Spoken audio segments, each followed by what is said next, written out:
지금부터 제7회 한국 온라인 저널리즘 어워드 및 컨퍼런스를 시작하도록 하겠습니다. 먼저 여러분들께 인사드려야겠죠. 여러분들은 잘 모르시겠지만 저는 지역에서 활동하고 있는 아나운서 홍민영입니다. 반갑습니다. 네, 이럴 줄 알았습니다. 자, 저를 잘 모르시더라도 제가 박수는 조금 크게 그리고 환영을 해주시면 제가 훨씬 더 기분 좋게 오늘 이 시간을 시작할 수 있을 것 같아요. 밖에 비가 오죠. 사실 제가 오늘 여러분들 본다고 조금 이렇게 나름 머리를 조금 하고 왔는데 비를 쫄딱 맞는 바람에 머리가 조금 지저분하고 좀 그래요. 좀 더 예뻤을 거예요. 비만 안 왔으면. 양해 말씀 부탁드리면서 다시 한번 인사드릴게요. 아나운서 홍민영입니다. 반갑습니다. 네, 저는 지금 대전 충남 지역에 있어서 여러분들은 잘 모르실 거예요. 여러분들은 다 서울 쪽에 계시죠? 역시 대답이 없으시네요. 네, 제가 간단하게 제 소개를 드리면요. 저는 지금 현재 이 고려대학교 언론대학원 46기이고요. 벌써 한 학기 휴학하고 열심히 달렸어요. 마지막 학기를 다니고 있거든요. 저기 선배님도 익숙한 얼굴이 보이시고 저기 교수님도 보이시는데 제가 제 대전에서 올라와서 매주 이렇게 학교를 다니다 보니까 어떻게 이렇게 했는지 지금 생각해 보면 와, 수고했다.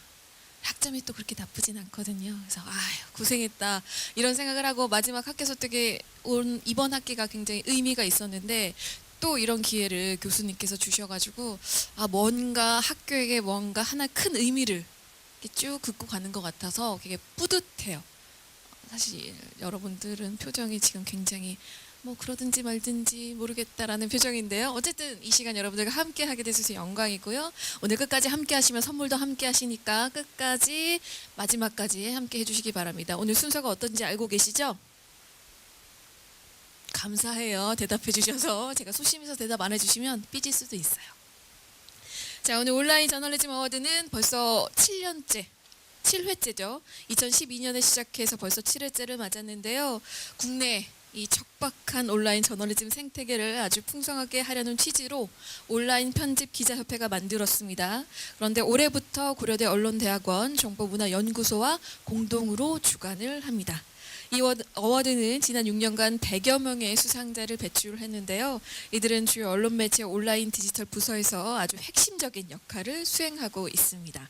한국 온라인 저널리즘 네트워크 핵심 동력이기도 한데요. 올해에도 시상식을 통해서 새로운 주역들이 탄생할 거라고 기대하고 있습니다.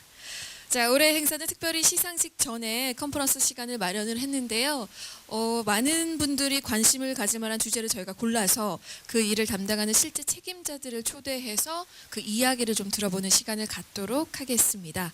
그래서 관련 분야의 현안이 무엇이고 국내외 흐름은 어떤지 알아보는 아주 좋은 기회가 될 것 같거든요. 또 특히나 좀 전에도 말씀하셨지만 취준생 취업준비 분들에게도 아주 큰 도움이 되지 않을까 하는 생각이 듭니다. 자, 오늘은 SBS와 페이스북 측에서 강연해 주시기로 했는데요. 어떤 내용으로 이야기를 해 주실지 기대가 됩니다. 자, 그리고 조금 전에도 말씀드렸죠. 강연에 대한 질문 미리 해 주셔도 좋고요. 강연 중간에 이거 궁금한데요. 그 내용은 무엇인가요? 하는 질문에 대해서는 말씀드린 대로 바로바로 올려주시면 제가 보고 강연 끝난 후에 바로 질문 채택해서 질문을 드리도록 하겠습니다. 그리고 여러분들 질문 채택되신 분들께는 스타벅스 2만 원 상품권 또 함께 드리니까요. 많이 질문해 주시면 이 시간은 강연자분을 조금 괴롭히는 시간으로 함께 하셔도 좋을 것 같고요. 강연하시는 분들은 조금 긴장을 하셔도 좋을 것 같습니다. 자, 그리고 이외에도 경품이 또 준비되어 있으니까요. 끝까지 여러분들 함께 해 주시기 바랍니다. 자, 먼저 준비된 컨퍼런스 시작하도록 하겠습니다. 첫 번째 순서인데요. SBS 디지털 뉴스랩의 남상석 대표님의 뉴 미디어 시대 SBS라는 주제로 약 20여 분간 발표를 하도록 하겠습니다. 남상석 대표님은 SBS 뉴스, 비디오 머그 등 SBS의 뉴미디어 자회사이죠. SBS 디지털 뉴스랩의 대표님이십니다. 그런데 지난 금요일에 선임이 되셨어요. 이런 사정 때문에 원래 강연자이셨던 이주상 대표님은 오늘 못 나오시게 되셨는데요. 양해 부탁 말씀드리고요. 오늘 강연을 해주실 남 대표님 첫 업무입니다. 오늘 월요일이잖아요. 금요일에 선임되시고 오늘 첫 업무로 이곳을 오셨는데 조금 긴장하고 계실 것 같아요. 그리고 첫 스타트를 끊어주시고 계시잖아요. 여러분들 큰 박수로 남 대표님을 모셔보겠습니다.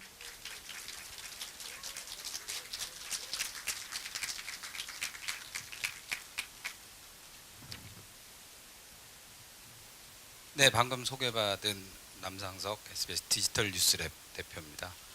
지난 금요일에 이제 저희 회사 조직 그룹 전체 인사가 있어서 제가 이제 선임이 됐는데 바로 전 직책이 SBS의 뉴미디어 국장을 맡고 있었기 때문에 그 직책만 바뀌었지 뭐 하는 업무, 담당 업무 이런 분야는 동일하니까요. 정말 생자가 와서 모르는 얘기 떠드는 건 아니라는 사실 미리 말씀드리겠습니다. 일단 저희 조직 그 SBS 디지털 뉴스랩은 이제 한 11개월 됐습니다. 올 1월 초에 SBS가 100% 출자한 자회사로 출범을 했고요. 그 뉴미디어 보도 분야에서 보다 좀 더 전문화되고 신속하고 집중적으로 이제 확산을 목표로 해서 저희가 자회사라는 형태로 설립을 해서 출범을 했습니다. 그 제가 오늘 뭐 간단히 저희 그 SBS의 디지털 뉴미디어 분야에 대해서 간단히 요약 설명을 해드리고요. 또 남는 시간에 질문 있으시면 질문에 대해서 저희 그 영업 비밀을 노출하지 않는 선에서 네, 성실하게 답변도 드리도록 하겠습니다. 네, 먼저 목차는 이렇게 구성을 해봤습니다. 이거는 닐슨 코리아 클릭의 2017년 자료인데요. 이 세대별로 보시면은 그 어떤 매체를 중점적으로 다루는지가 나와 있죠. 맨 왼쪽에 디지털 시니어는 TV가 69%로 압도적으로 많고요. 그리고 가장 젊은 세대는 반대로 모바일이 제일 가장 오랜 시간 접하는 매체입니다. 뭐 이거는 수치로 나오지 않아도 상식적으로 아시는 뭐 다 아시는 사실일 테고요.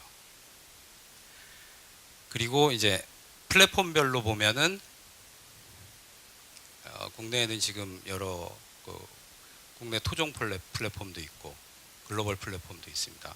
그러니까 특기할 만한 것이 이 빨간 선 유튜브의 급격한 그 상승이죠. 상대적으로 국내 이제 네이버와 다음이었던 카카오의 이용률은 정체 내지는 답보 상태입니다. 이게 그 우리나라 IT 환경이나 이런 데서 보면은 그래도 그 생태계 갈라파고스라는 우려를 듣긴 했지만 그래도 국내 토종 기업들이 그래도 나름대로 글로벌 기업의 공략을 잘 버텨내 왔는데 이 지금 유튜브의 급증이 보여주는 것처럼 실제 네이버나 카카오의 내부분들을 가끔 이제 뵈서 하면은 심각한 위기의식을 가지고 계시고 또 대책 마련에 골몰하고 계시는 모습을 볼 수 있었습니다. 예, 이거는 나스미디어 자료고 인터넷 이용자 조사인데요. 어떤 컨텐츠를 주로 많이 소비하느냐? 역시 즐거움을 주는 예능 관련 프로와 음악, 뮤직비디오 등이죠. 그런데 또 특기할 만한 거는 뉴스 시사 교양도 포션이 작긴 하지만 상당히 예상보다 높은 비중을 차지하고 있습니다.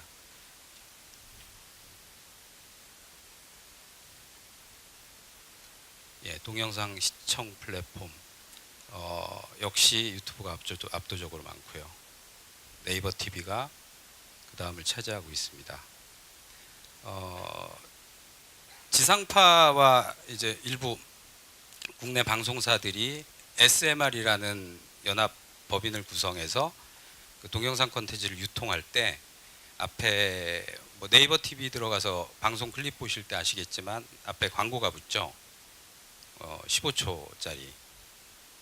그런데 여러분들이 또 자주 이용하시는 유튜브를 보면은 거기는 그 프리롤 광고가 앞에 붙는 광고가 5초 최소 5초 틀고 그다음에 건너뛰기를 할 수 있잖아요. 그래서 저 SMR이 처음에 출범할 때 유튜브 쪽과도 협의를 했는데 그 부분에서 충돌이 왔습니다.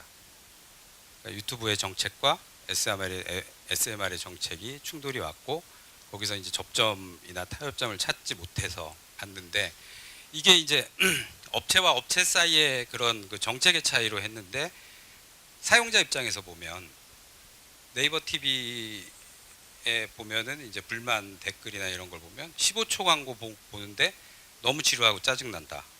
왜냐 상대적으로 본 클립의 길이가 네이버 TV에 이제 클립 형태로 올라온 것들은 짧잖아요. 가령 이제 어제 화제가 됐던 방송에서 가장 하이라이트 되는 부분을 편집해서 뭐 1분, 짧게는 1분, 3분. 내가 이 짧은 컨텐츠, 가령 1분짜리 컨텐츠를 보기 위해서 15초를 광고를 보는데 소비한다 하는 게 짜증이 난다는 거죠. 그래서 저희도 이런 행태 분석을 하고 좀 변경이나 탄력적으로 조정을 하고자 했지만 이제 SMR이라는 그 구성체 자체가 여러 이해관계 당사자들이 있어서 변경에 대한 합의가 쉽지 않아서 좀 대응이 이런 것을 더 가속화시킨 건 아닌가 그런 분석을 하고 있습니다. 네, 이것도 뭐 앞에 자료와 비슷한데요. 이거 이제 성별 분석과 앞에 이제 빨간 부분은 1순위로 꼽은 것들이고요. 뒤에 이제 회색 부분에 많은 숫자는 1, 2, 3순위. 어떤 그 매체를 이용해서 동영상을 보느냐. 여기 보면은 이제 밑에서 세 번째 OTT 서비스 중에 이제 또 무서운 게 넷플릭스죠. 미국에서는 넷플릭스가 다른 그런 유료, 특히 이제 미국은 땅이 넓기 때문에 케이블 가입자들이 많은데 소위 말해서 코드 커팅, 케이블을 해지하고 넷플릭스에 가입해서 보다 더 다양한 동영상을 더 편하게 시청한다는 그런 그 바람이 불고 있습니다. 우리나라에는 도입됐지만 그렇게 뭐 폭발적인 증가세는 아니지만 잘 아시겠지만 화제가 됐던 그 봉준호 감독의 옥자에 제작비 상당 부분을 투자해서 일정 정도 알리는 데 성공을 했고요. 또 최근에 미스터 선샤인에 또 해서 성공을 거두고 있다고 볼 수 있습니다.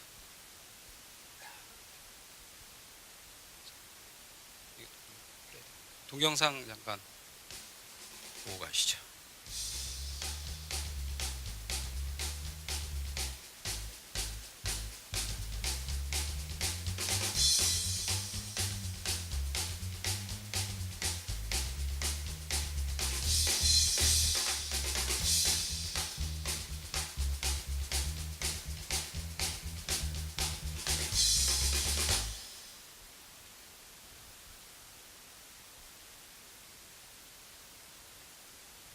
네, 저희가 3년 전인가요? 스브스 뉴스라는 그 뉴미디어 브랜드를 새로 만들어서, 그러니까 저희 방송 SBS 입장에서는 고민이 이제 점점 TV, 그 중에서도 뉴스를 집에서 TV로 보는 사람들이 점점 줄어들고 있다.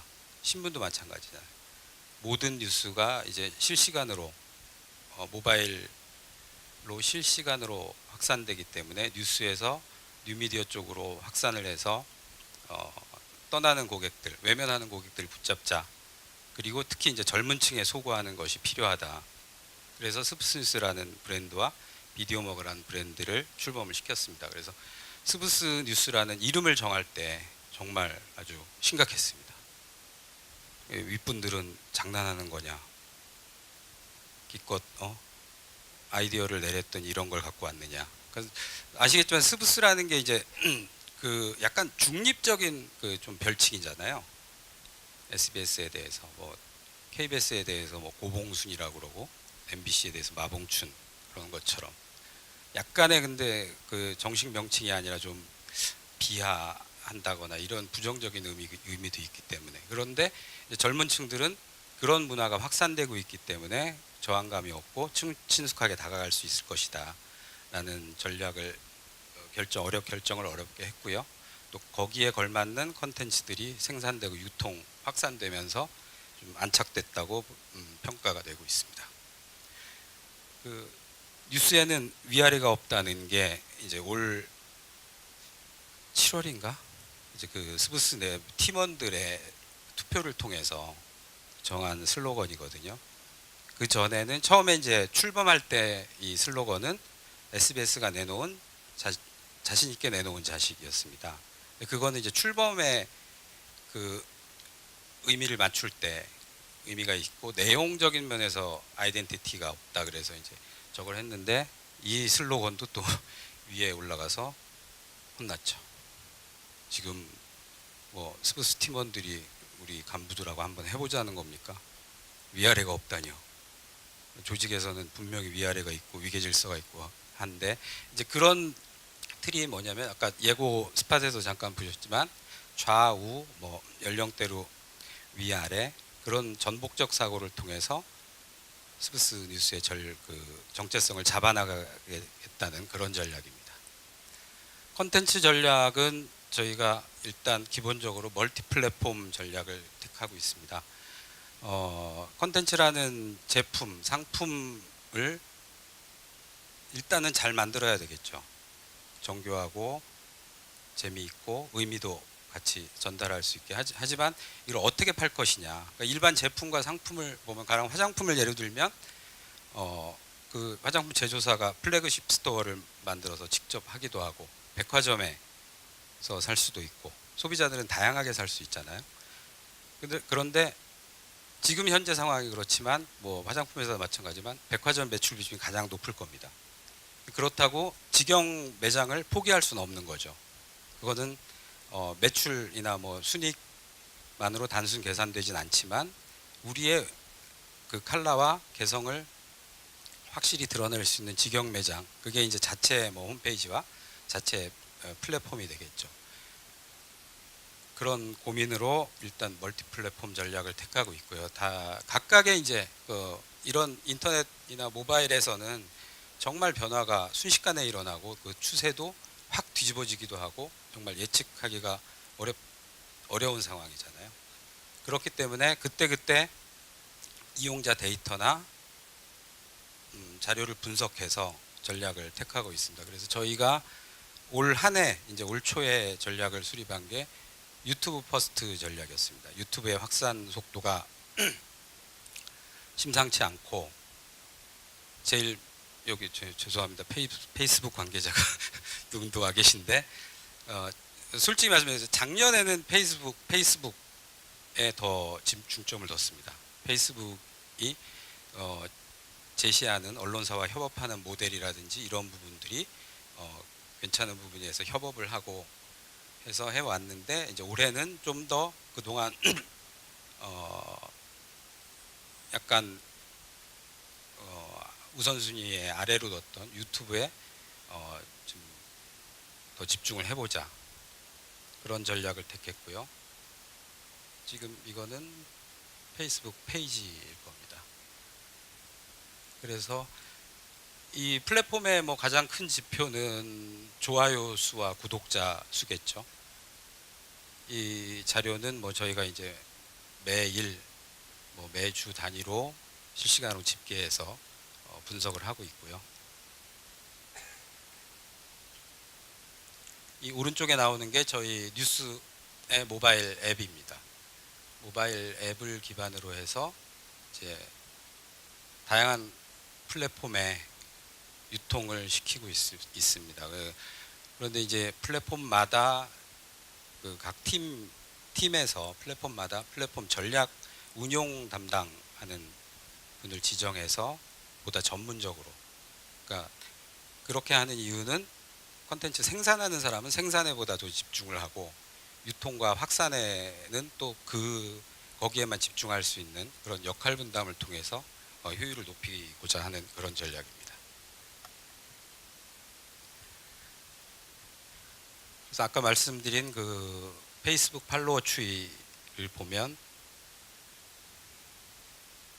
그렇습니다. SBS 뉴스 계정은 저희가 이제 그 보도국에서 기자들이 생산한 뉴스와 자체적으로 만든 콘텐츠를 결합해서 큐레이션해서 하는 서비스고요. 비디오 머그와 스브스는 이제 뉴미디어 올리 컨텐츠라고 할 수 있겠습니다. 네, 유튜브 상승 곡선이 거의 가파르게 올라가죠. 1년 사이에 SBS 뉴스 계정이 17년 작년 12월만 해도 11만이었는데 37만으로 늘었고요. 비디오 머그가 제일 그 증가폭이 컸습니다.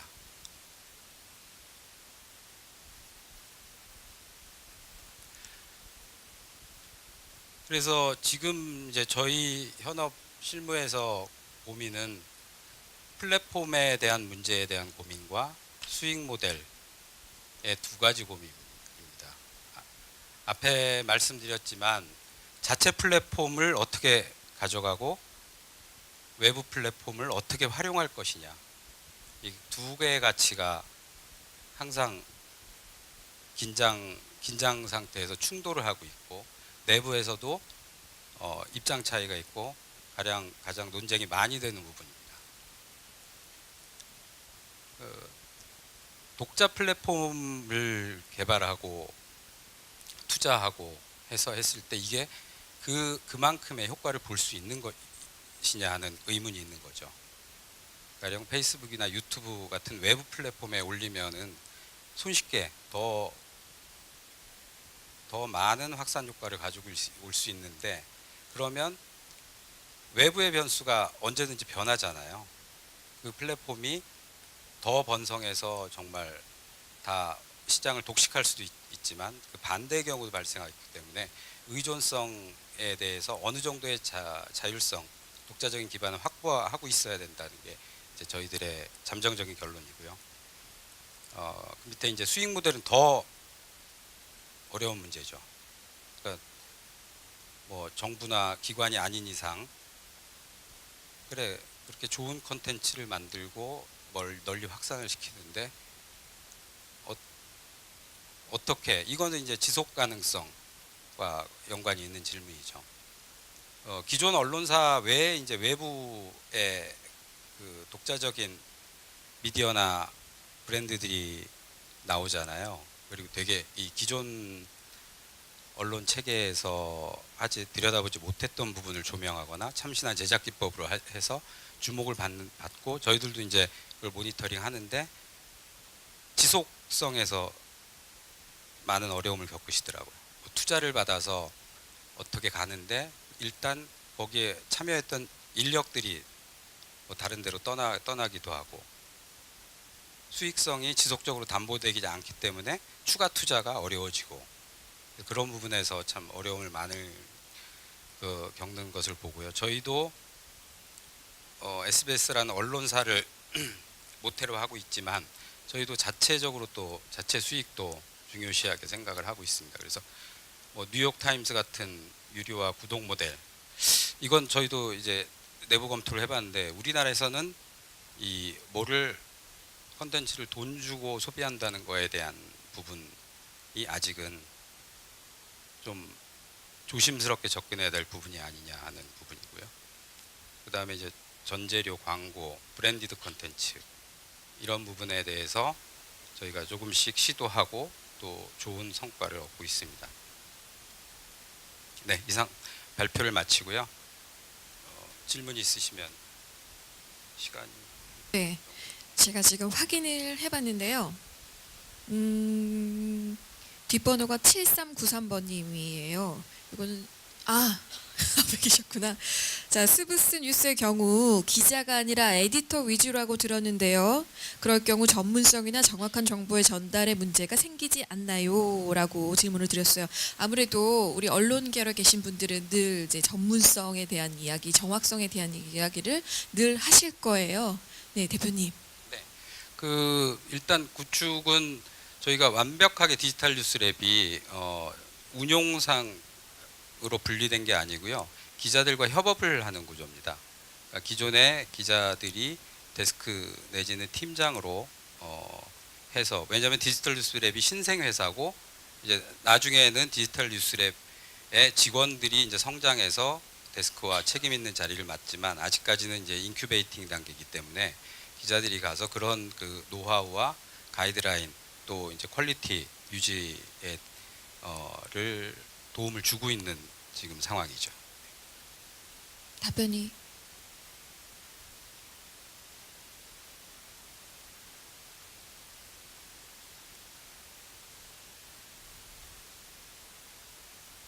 너무 적다고요? 네.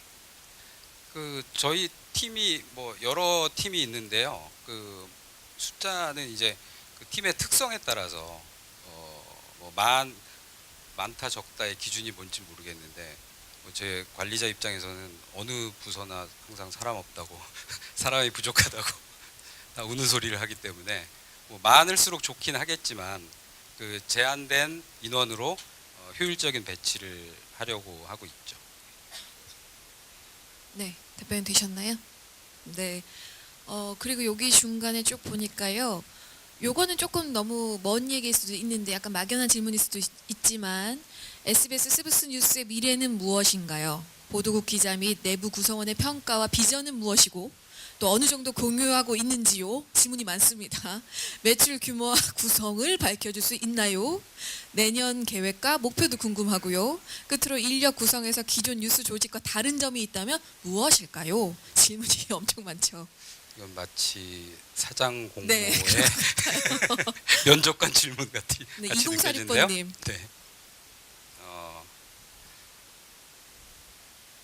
저희 뭐 첫 번째 항목의 스브스 뉴스의 미래는 가장 기본이 되는 건 이제 지속 가능성이죠. 이 급변하는 미디어 환경에서 SBS라는 언론사가 어떤 플랫폼이든지 계속 좀 좋은 영향력을 가지고 하는 그런 부분이 제 가장 큰 고민이고요. 내 구성원의 평가와 비전은 그러니까 온오프라인의 협업 부분에 이제 저희가 많이 신경을 쓰고 있습니다. 가령 비디오머그와 스브스 뉴스 콘텐츠를 주말 같은 경우 8시 뉴스에 그 꼭지를 그대로 튼다든지 이것도 이제 처음에 내부적으로는 좀 많았죠. 이제 야, 좀 시간이 너무 기니까 좀 줄여줄 수 없냐, 자막이 너무 난삽하다, 개작을 해달라, 뭐 이런 부분들이 있었는데 그런 부분을 협의해가면서 맞춰나가고 있는 중입니다. 매출 규모와 구성은 저희가 좀 밝혀드리기 어렵고요. 인력 구성에서 다른 점은 이제 그 기존 조직은 수십 년 동안 이제 이어져 내려왔고, 가령 이제 예를 들어서 어떤 사람이 그 조직의 어떤 위치에 가더라도 시스템이 갖춰져 있기 때문에 굴러갑니다. 이제 뉴미디어 쪽은 그렇지가 않죠. 그러니까 사람에 대한 요소가 더 좀 큰 상황이죠. 그래서 저희가 이제 인사를 하거나 뭐 채용을 할 때도 그런 되게 신중하게 또 적재적소에 배치하려고 많은 노력을 기울이고 있습니다. 네. 2046번님 어디에 계신가요? 2046번님.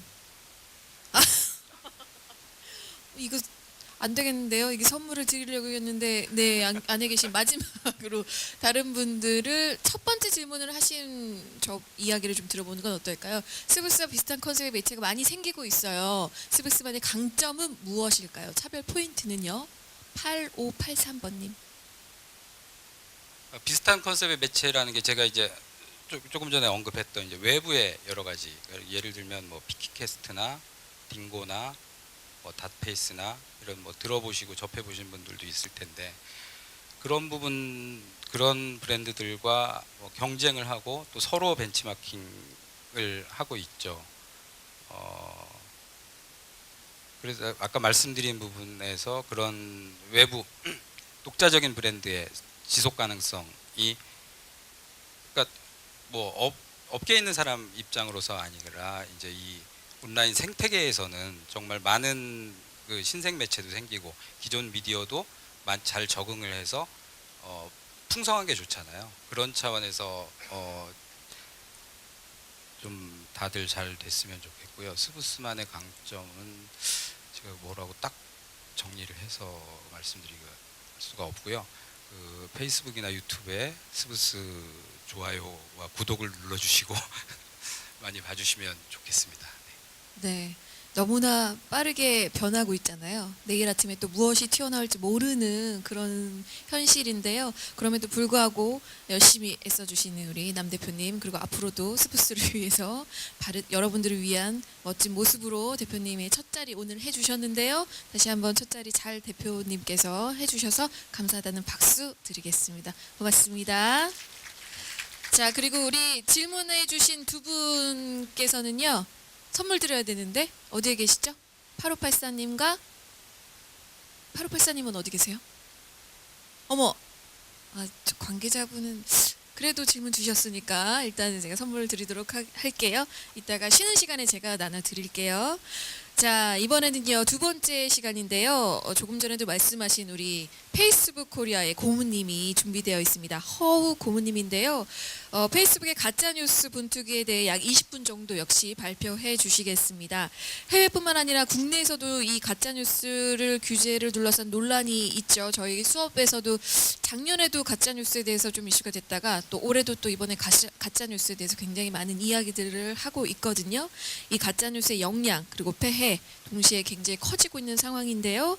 페이스북에서는 어떤 일들이 벌어지고 있는지 우리 허 고문님의 말씀을 들어보도록 하겠습니다. 여러분들 큰 박수로 맞이해 주시죠.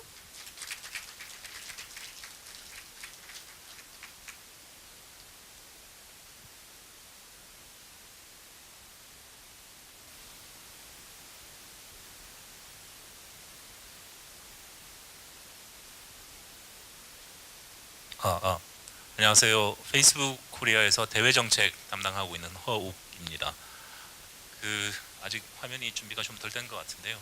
아까 사회자님께서 페이스북의 가짜뉴스 분투기, 저는 처음에 저희 어떻게 대응하고 있나라고 평범하게 제목을 적어드렸더니 굉장히 드라마틱하게 사실은 바꿔주셨네요. 가짜뉴스가 온라인뿐 아니라 사실은 지면 매체도 마찬가지고 전통 미디어에도 마찬가지고 존재해 왔던 거는 오래된 일이죠. 근데 그 온라인상에서 그 파급력의 이제 확산력이 훨씬 커지다 보니까 최근 몇 년 사이에 여러 가지 이제 가짜 뉴스 또 허위 정보에 관련한 여러 가지 논란이 있어 왔고요. 아마 이제 전 세계적으로 사실 가장 이제 화제가 됐던 게 저희 2016년 그 미국 대통령 선거 당시에 이제 페이스북 관련한 이제 가짜 뉴스 이슈로 인해서 사실 전 세계적인 주목을 받게 되고 또 저희 회사가 2016년, 17년, 18년 올해까지 그 페이스북 상에서 가짜 뉴스를 줄이기 위한 노력을 많이 해 오고 있습니다. 굉장히 사실은 고통스러운 노력인데요.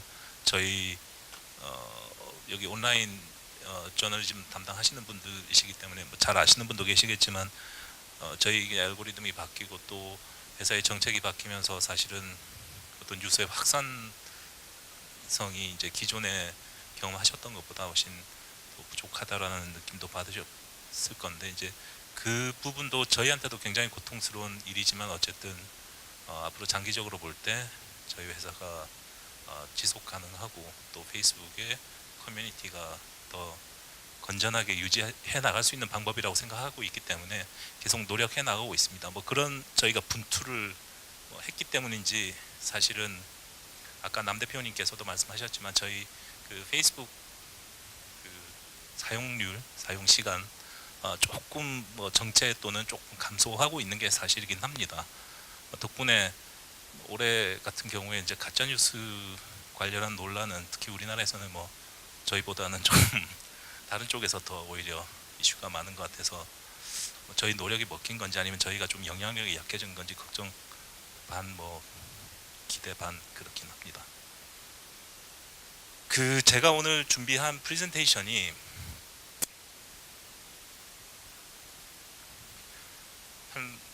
제가 시간을 재봤더니 한 15분 정도 될 것 같은데요.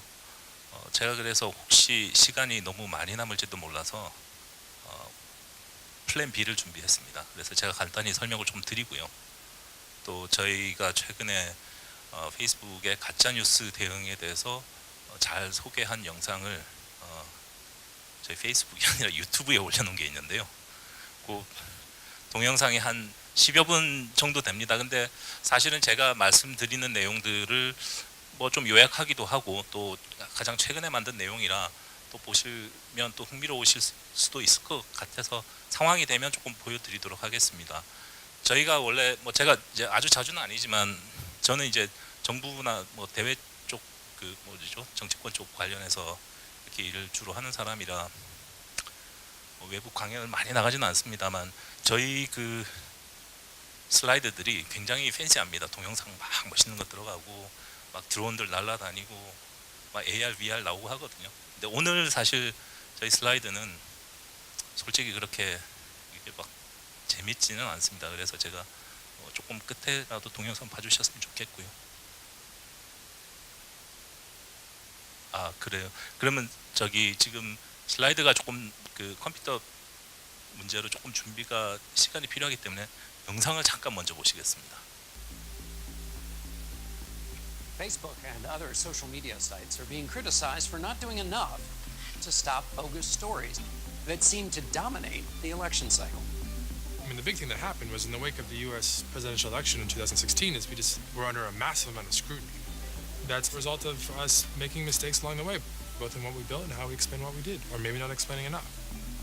Facebook is now unveiling this new tool that will allow users to see if they at all interacted with a troll farm with ties to the Russian government.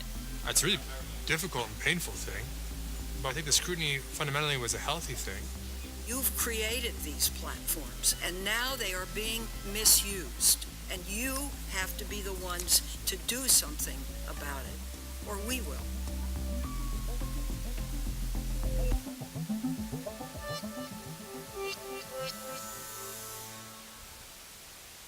Fundamentally, Facebook is about trying to bring people together.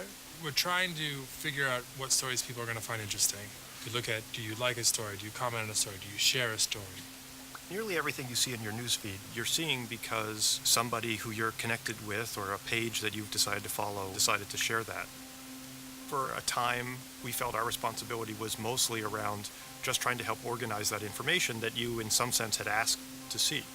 There was some reluctance to try to get in between you and those people. One of the challenges in misinformation is that there is no one consensus or source for truth. If you think about all of the news that you read in a day, how much of it is objectively false? How much of it is objectively true? The truth has this unfortunate aspect to it that sometimes it is not aligned with your desires. It is not aligned with what you have invested in, what you would like. And you can see that reflected inside of the content. There's a lot of content in the gray area. Most of it probably exists in some space where people are presenting the facts as they see them. People consider misinformation to involve a lot of different things. We've heard hate speech is misinformation, false news is misinformation, the speech about the government is misinformation.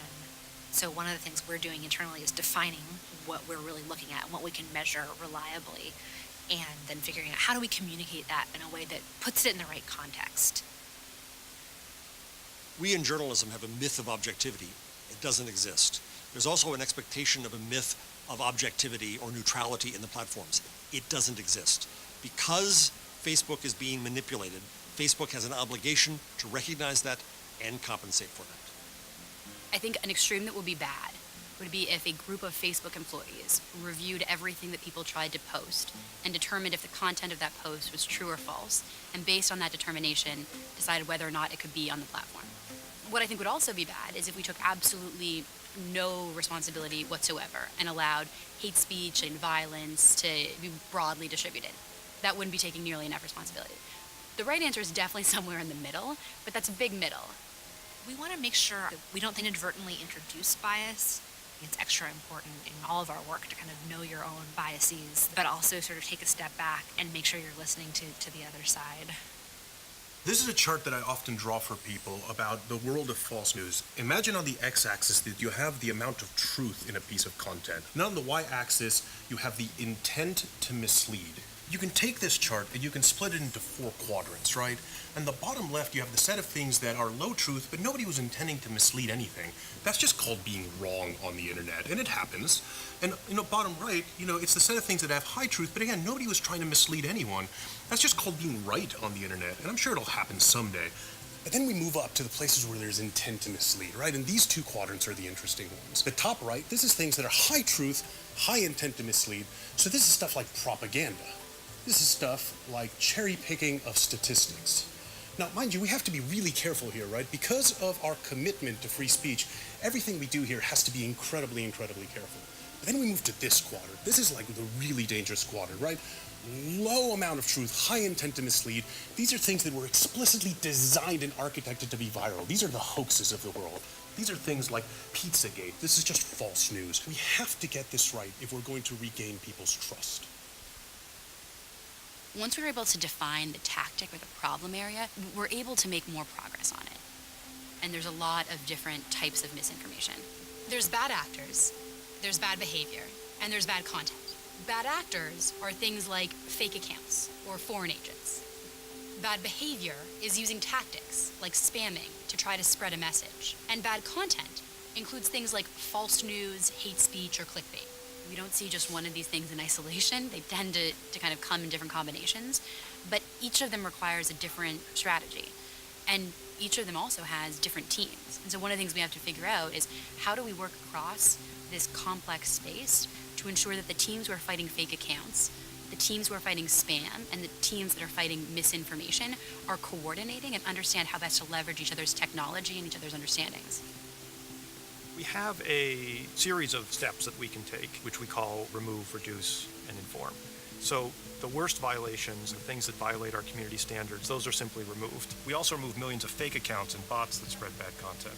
The next category is this gray area, things that don't violate a community standard, but maybe something people don't want to see, like clickbait or spam. In that case, we greatly reduce its distribution. A few people will still see it if this is something that your best friend shared on a topic that is greatly interesting to you. It might still be in your feed because we think you might still want to see it. And then the last step is inform. An example of this is that in some cases, we'll show you a related article that maybe gives you a little more context, or we'll give you more information about the source of the story. And that's just to help you make your own decisions. Is this a reputable source? Is this really giving you all sides of the story? The community is the best defense against misinformation in the long run. And so by informing the community, we can make that defense a little stronger. One of the cases of ideologically motivated misinformation was a story of an undocumented immigrant who was living by a creek, sleeping under a bridge, and having a cooking fire to keep himself warm. But then it was picked up by one site that said that he was the cause of the Napa Valley wine country fires. So the misinformation took this story and twisted it. In these situations, we work very closely with third-party fact-checking partners and rely on them to both surface content to us that might be misinformation, as well as help us verify things that are going viral on the platform. If a certain source has multiple examples of false information, then that's a pretty good signal that things that they publish in the future have at least a higher likelihood of being false, and so it maybe should be reduced in ranking. Misinformation travels in a cluster with people spreading polarization, using exaggeration, sensationalism, low-quality content, running ad farms. So we combat a whole spectrum of problems. And one of the things that gives me hope in fighting misinformation is that we can come at the problem from so many angles. When someone posts a misleading photo or video, it can be a lot more challenging. Because those are more visual, they're more visceral, it's harder for you to see it and then not believe that it's true. One famous example of this is the photo of the Seattle Seahawks supposedly burning an American flag in a locker room. They were celebrating after a victory. Someone photoshopped in a burning flag and then used that to make claims about these players disrespecting their country.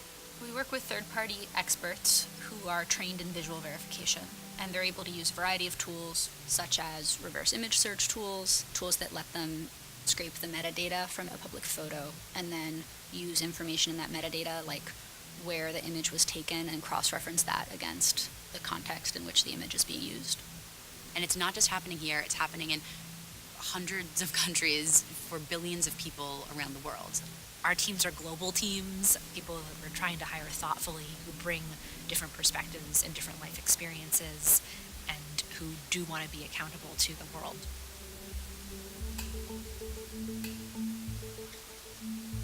In the early days of the net, there really was nothing that stood between us and each other. Now, of course, we hit abundance and overload, and thus you need algorithms and ranking to make sense of it. We have 2+ billion users here at Facebook. There are billions of pieces of content. We cannot individually categorize this as this or that as that. And so we have to do everything in the form of machine learning. Machine learning algorithms are pieces of software that can essentially identify patterns. So you train the software by showing it examples of false content, and it can derive from that patterns that it can use to flag potentially incorrect content in the future. Machine learning enables us to make predictions about a lot of data without having to have humans review each individual piece. So a machine learning model can predict how likely it is to use clickbait, or how likely something is to be sensational. Because the problem is so complicated, we're deploying fundamentally every resource. We're leveraging machine learning everywhere we can. We're creating data sets that allow us to build algorithms that detect even the most nuanced version of misinformation. And we're figuring out ways how to leverage our network and our graph to understand how false information propagates so we can get ahead of it before it gets ahead of us.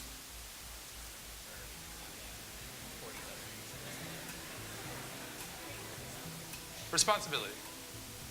With connecting people, particularly at our scale, comes an immense amount of responsibility.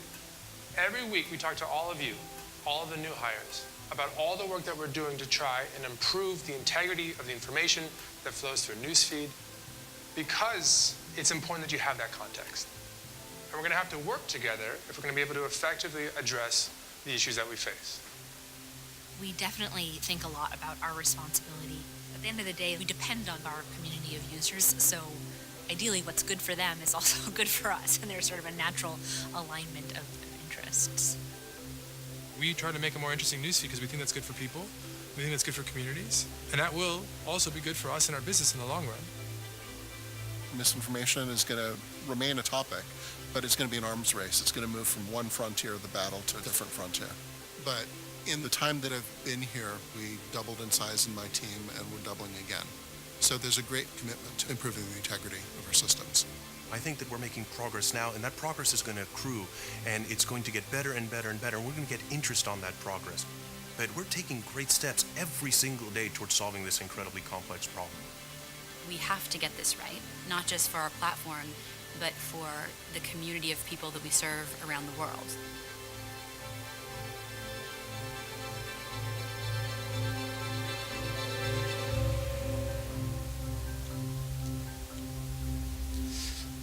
제가 조금 빨리 끊었었어야 되네요. 제가 드릴 말씀을 영상에서 거의 다 드린 것 같아서 좀 걱정이 됩니다. 뭐 다 보셨겠지만 그래도 제가 조금 더 간략하게 아니면 또 어떤 부분을 조금 더 깊게 설명을 좀 드리도록 하겠습니다.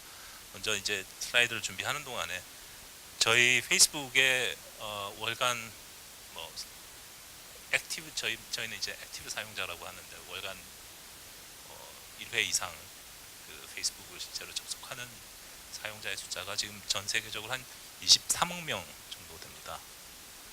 매일 뭐 일주일에 올라오던 컨텐츠의 개수가 수십억 건이고요.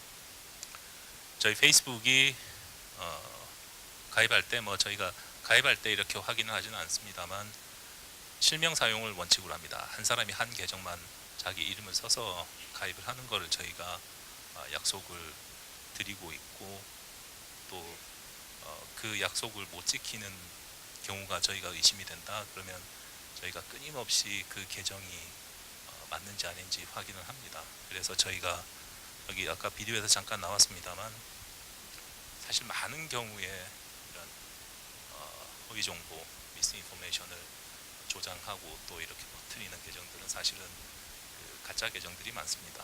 그래서 저희가 지난 한 반년 동안에 지난 뭐 한 3주 전에 저희가 발표하긴 했습니다만 지난 6개월간 저희가 찾아서 삭제한 가짜 계정의 숫자가 한 7억 계정 정도 되고 있습니다. 그래서 저희가 끊임없이 그 가짜 계정을 없애기 위해서 노력을 하고 있습니다. 일단 페이스북의 가짜 뉴스를 알려면 이제 저희 뭐 보통 가짜 뉴스라는 게 이제 페이스북 뭐 많이들 사용하시겠지만 페이스북을 뭐 PC에서 보시건 모바일 앱에서 보시건 키면 이제 글이 나오지 않습니까? 친구들이 소식도 나오고 내가 팔로우하는 페이지에 뭐 소식도 나오고 업데이트도 나오고 뉴스도 나오고 합니다. 이제 뉴스피드라고 부릅니다.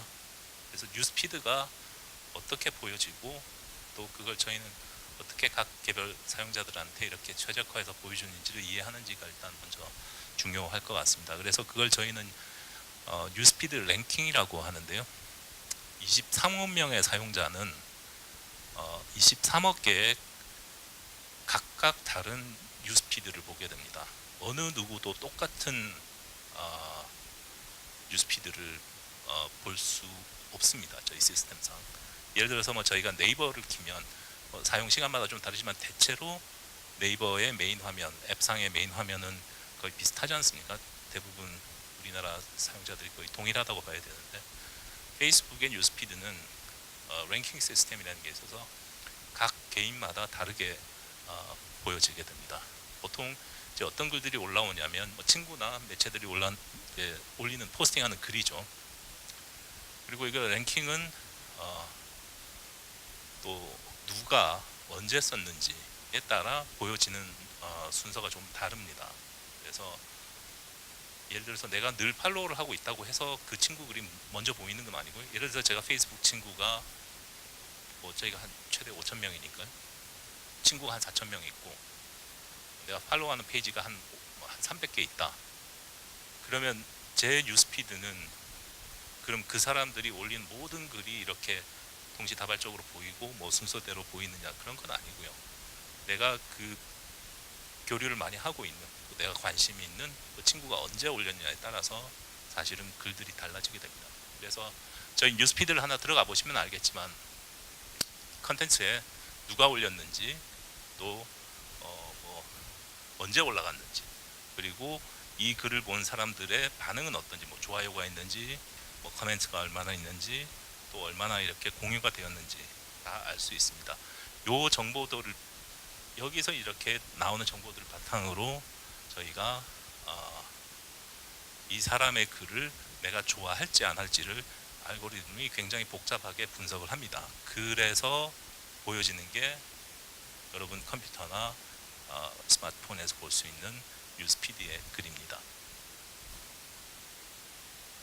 일단 기본적인 원칙은 있습니다. 굉장히 복잡하긴 하지만 일단 가장 기본적인 원칙은 저희가 아까 고통스럽다라고 표현을 드리긴 했습니다만 저희는 페이스북에서 사실 어떤 그 정보성 글을 전달하는 것도 굉장히 중요하지만 저희가 지난해부터 그 알고리즘 그 원칙을 조금 바꿔서 가장 지금 뉴스피드 랭킹 상위로 올리고 있는 컨텐츠는 내가 가까운 친구들과 그 컨텐츠에서 얼마나 교류를 하느냐가 사실은 가장 중요한 우선순위에 두게 됩니다. 그래서 내가 어떤 특정 컨텐츠를 친구가 공유를 했더라도 그 컨텐츠에 대해서 내가 친구와 이 컨텐츠에 대해서 같이 뭐 커멘트를 통해서 이렇게 댓글을 한다든지 내가 이걸 다른 친구들한테 같이 공유를 한다든지 하는 그 선호도에 따라서 그 컨텐츠가 사실은 가장 우선순위를 가지게 됩니다. 그래서 저희 회사의 일단 가짜 뉴스, 뭐 허위 정보를 줄여 나가기 위한 뭐 가장 일단 기본적인 대응 방법은 일단 신뢰도 낮은 컨텐츠를 줄여야 되죠. 그래서 이걸 어떻게 줄일 거냐? 뭐 세 가지 방법이 있습니다. 우선 지워야죠. 그리고 또 줄여야 됩니다.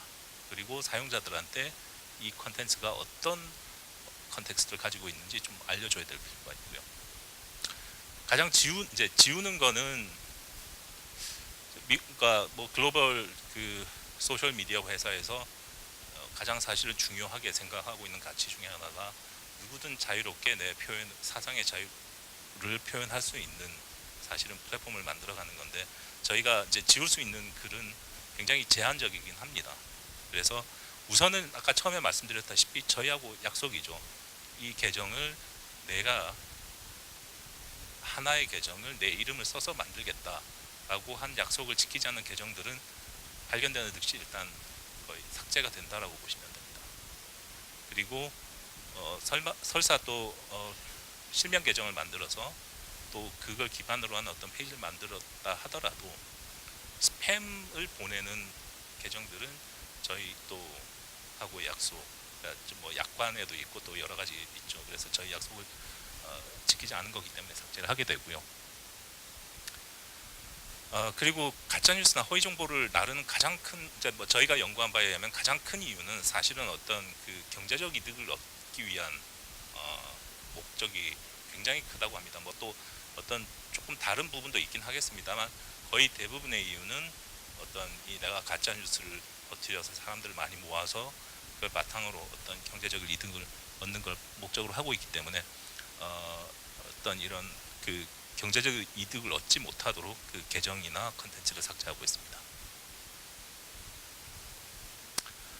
그러니까 줄이는 부분은 이제 예를 들어서 어떤 특정 컨텐츠가 저희 커뮤니티 규정을 위반하지 않으면서 또 어떤 각국의 실정법을 위반하지 않는 한도 내에서 합법적이긴 하지만 그렇게 도움이 되지는 못하는 정보 같은 경우에는 저희가 직접 삭제를 하지는 않고요.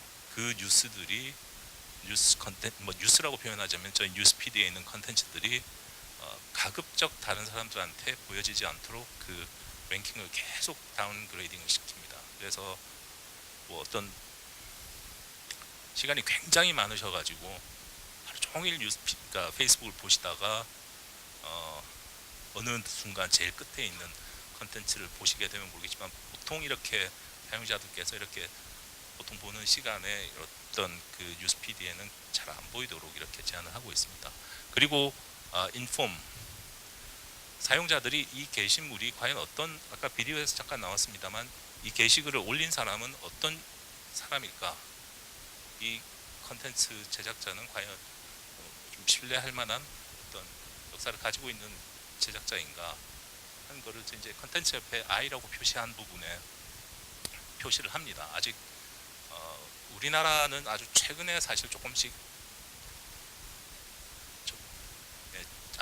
최근에 조금씩 이제 적용을 하고 있습니다만 뭐 이제 저희가 먼저 시작한 미국 같은 경우에는 그 컨텐츠를 이제 제작한 그러니까 포스팅한 회사의 뭐 위키 관련한 정보들 그러고 관련한 또 이 그 기사 어떤 뉴스라면 그 뉴스에 유사한 기사들 다른 데서는 어떻게 보고를 하고 있는지 그다음에 또 이 뉴스가 어떤 지역에서 어떤 사람 그러니까 크게 말해서 이제 어떤 지역에서 이렇게 많이 공유되고 있는지 예를 들어서 뭐 특정 뉴스가 뭐 우리나라 관련한 뭐 특정 뉴스인데 전혀 관계없는 어떤 제3국가에서 많이 어떤 공유가 되거나 생산이 되거나 했을 때 뭐 약간의 좀 의구심을 가질 수 있겠죠. 이렇게 표시가 되고 있고 그리고 이제 또 뭐 저희 회사의 노력이기도 합니다. 노력도 필요하겠습니다만 기본적으로는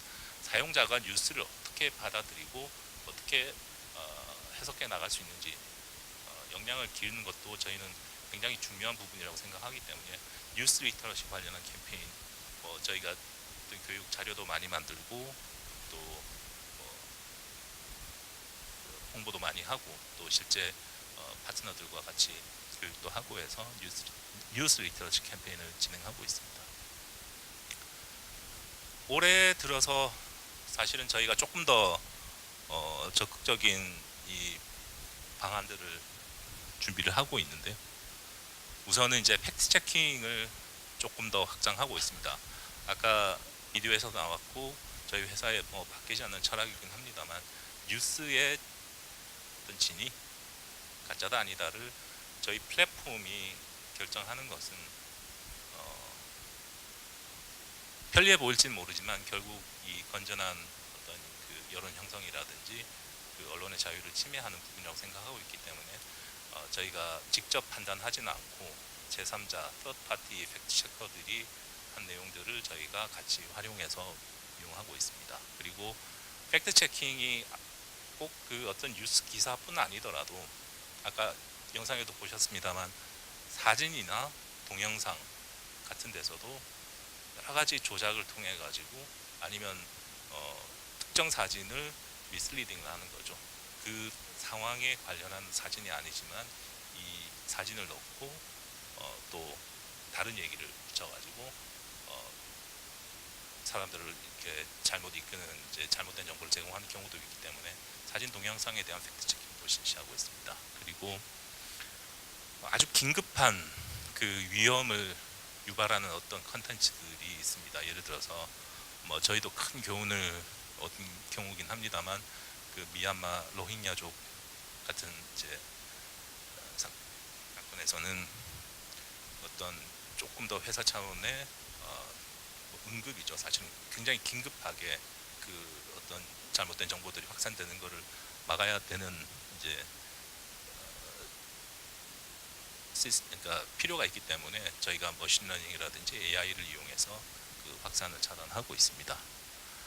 그리고 기본적으로 어떤 그 저런 허위 뉴스라든지 가짜 뉴스를 통해서 뭔가를 전달하고자 하는 사람들은 한 번으로 끝나지는 않습니다. 한 번으로 뭐 이렇게 크게 확산되지가 않으니까요. 여러 가지 반복적으로 특정 어떤 목적을 가지고 계속 그 허위 뉴스 또 허위 정보를 제공하고 있기 때문에 그 계정들에 대해서도 저희가 삭제 조치를 하고 있습니다. 그리고 뭐 마지막으로 무엇보다도 저희가 페이스북에서 이런 노력을 하고 있는 게 과연 효과가 있는지 그리고 투명하게 진행하고 있는지 저희가 자체적으로 판단할 수 없기 때문에 제3자 아주 전문가들의 보드를 맞춰서 저희가 사실 이 부분을 계속 평가를 해 나가고 있습니다. 팩트 체킹 부분은 제가 아까 설명을 드렸기 때문에 길게는 설명 안 드리고요. 우선은 이제 저희 가 일단 팩트 뉴스, 그러니까 허위 뉴스를 이제 그러니까 감지하는 어떤 시그널이 이제 시스템 상에서 있으면 어떤 발견이 되면 그 뉴스가 과연 사실인지 아닌지를 이제 저희하고 파트너십을 맺은 제3자 그 팩트 체킹 기관에서 검토를 합니다. 물론 이제 거기서도 독자적으로 어떤 뉴스에 대한 진위를 판별을 할 수가 있고요. 거기에 대해서 어떤 뉴스가 해당 사실이 사실이거나 또는 뭐 허위일 가능성이 높다라는 어떤 그 인덱스가 나오게 되고 저희는 그 인덱스를 바탕으로 이제 저희 페이스북 상의 컨텐츠들에 대한 어떤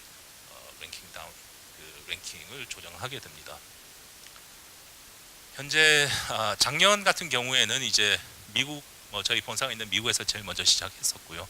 유럽의 독일, 프랑스 쪽에서 시작하고 캐나다에서 아주 작게 시작했었습니다만 올해 들어서 조금 더 확산이 되었습니다.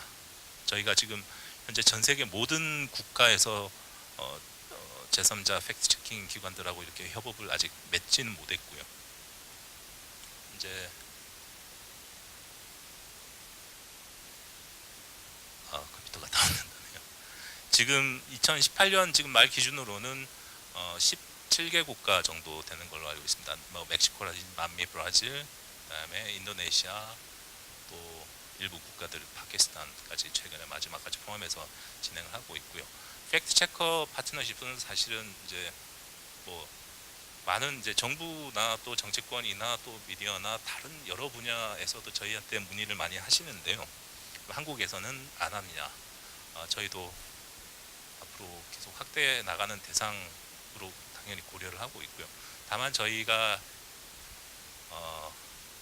글로벌하게 이렇게 이제 포인터 연구소하고 이렇게 애플리케이션이 된 그 팩트 체킹 기관들하고 저희가 협업하고 있기 때문에 그런 부분들이 이제 같이 어떤 저희가 조절될 수 있는 부분이 있으면 우리나라에서도 충분히 도입할 지금 의지와 가능성이 있다고 판단하고 있습니다.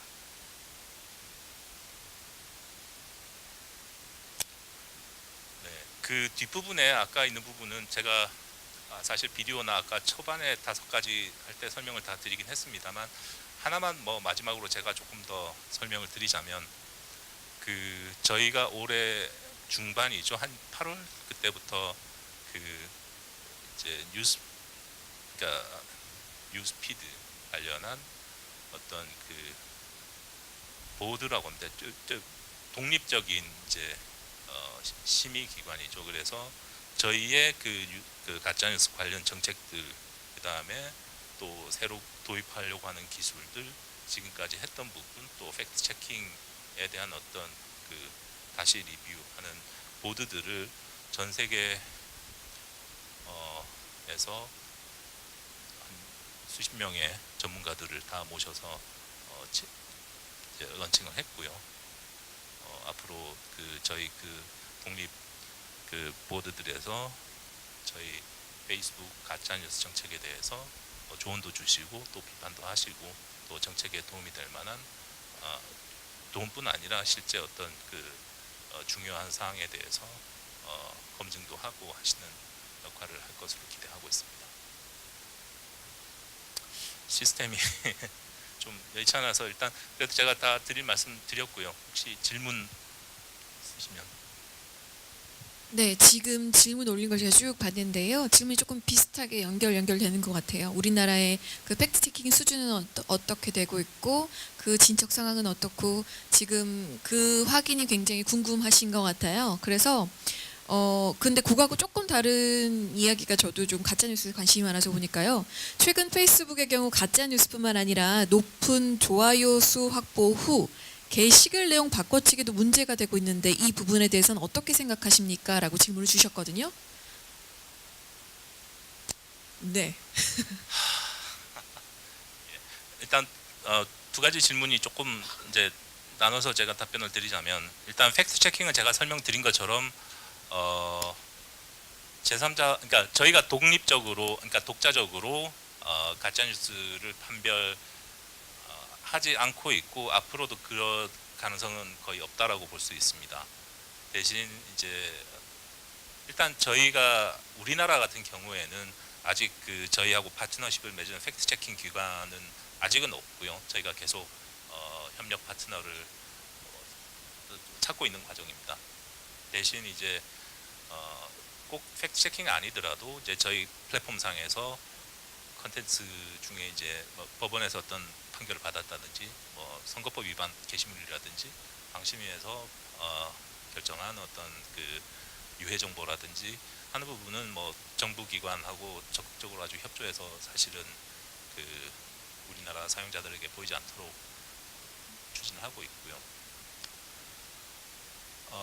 게시글을 뭐 올려놓고 바꾸는 부분은 이제 제가 좀 말씀드리긴 그렇고 저희 요 부분은 제가 말씀드릴 권한이 없을 것 같습니다. 홍보 담당하시는 우리 박상현 부장께서 간단히.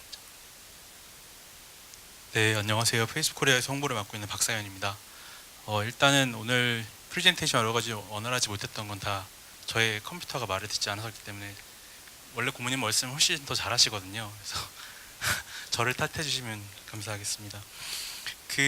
페이스북에서 게시물을 처리하는 방식은 굉장히 다양한 방식들이 있는데, 저희가 일단은 AI를 사용하는 부분이 굉장히 큽니다. 23억 명의 사람들이 매일 쓰는 플랫폼이기 때문에 얼마나 많은 컨텐츠가 매일 생산될지를 생각해 보시면 저희가 그걸 인력으로 다 할 수 없기 때문에 AI를 도입하는 부분이 있고, 그다음에 신고를 하는 부분이 있고, 그다음에 저희가 사람이 인력으로 직접 찾아내는 부분들이 있습니다. 여러분이 지금 이제 질문 주신 같은 케이스 같은 경우에는 이 세계 어디에도 사실은 처음에는 걸리지 않는 부분인 거죠. 정상적인 형태의 게시물을 게시를 했다가 게시물이 반응이 올라가고 난 다음에 그 인게이지먼트를 타고 확산을 높이기 위해서 다른 내용을 갈아끼는 건데요.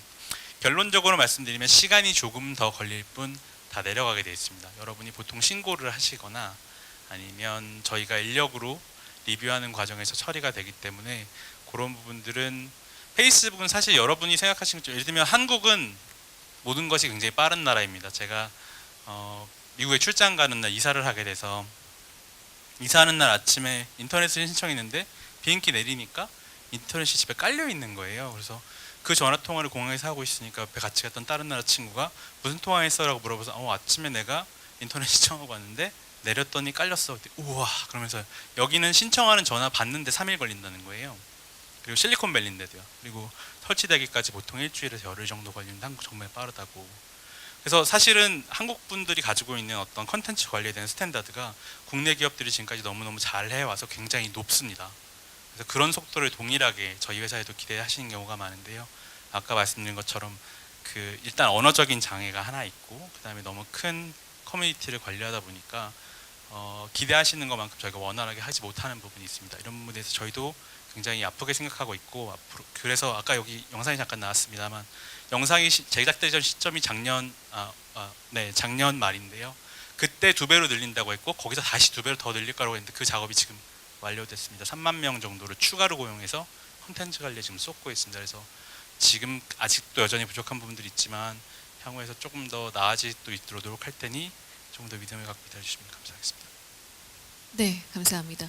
자, 저희가 시간 관계상 좀 마무리를 하도록 할 텐데 이 기회가 아니면 제가 질문을 못 드릴 것 같아서 제 개인적인 제 사회자 권한으로 질문 하나만 드릴게요. 가짜뉴스에 관련된 이야기도 많은데요. 저는 굉장히 깜짝 놀랐던 건 제가 네이버를 통해서 검색을 했어요. 예를 들면 쇼핑을 했단 말이죠. 뭐 화장품을 했던 어떤 관계자 있는 어떤 하나의 종류를 가지고 검색을 하면 페이스북에 들어가면 광고가 떠요. 그 화장품이 쭉 뜬다는 거죠. 여러분들 알고 계시지만 이 필터 벌블, 이 알고리즘 현상에 대해서 약간 개선의 의지나 혹은 어떤 정책 방향이나 뭐 이런 것들이 저는 굉장히 궁금하거든요. 뭐 짧게 답변 부탁드리면요. 그거는 아마 제가 더 답변 드리기 잠깐만 어려운 부분일 건데요. 아니 그냥 네. 그 광고 관련한 부분은 그 저희가 뭐 사용자 정보를 불법적으로 사용하는 건 아니고 그 기계 안에 또 아니면 웹사이트 안에 그 광고 관련한 소위 말하는 픽셀들이 있죠. 네. 픽셀들이 뭐 그냥 그건 자연스럽게 광고주가 사실은 이렇게 요청을 해놓은 부분이 있기 때문에 그냥 그 저희 의지와 상관없이 네. 사실은 이렇게 그러니까 그 광고가 아니면 또 다른 광고가 보이게 되어 있습니다. 그래서 조금 다른 얘기긴 합니다만 저희 페이스북을 사용하시면서 내가 이렇게 맞춤형 광고를 좀 받는 게 뭔가 불편하다 마음이 뭔가 누군가가 나를 보고 있는 것 같고 페이스북이 내 일거수일투족을 뭐 알고 있는 거 아니냐라고 이제 걱정하시는데 일단 전혀 그렇지 않고요. 그다음에 그런 맞춤형 광고가 조금 불편하시면 사실은 옵션을 끌 수 있습니다. 저희 그 설정 화면에서 나는 맞춤형 광고를 받기 싫다라고 2단계만 딱 들어가시면 바로 끄실 수 있는데요.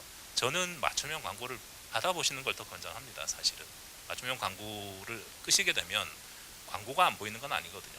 광고는 보이는데 저하고 연관성이 없는 광고가 굉장히 많이 보입니다. 뭐 그래서 뭐 저 같은 중년 남성이 갑자기 20대 초반 아니면 10대 학생들이 뭔가 필요로 하는 그런 광고들만 계속 보이게 되면 광고가 재미없죠. 근데 이제 제가 필요한 광고들이 보이는 게 오히려 사용자들을 덜 번거롭게 한다라는 이제 저희 철학이 있는데요. 네. 어쨌든 설정을 끄실 수 있습니다.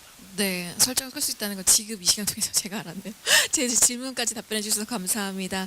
자, 지금까지 우리 허우 고문님의 발표였습니다. 다시 한번 큰 박수 부탁드립니다. 고맙습니다.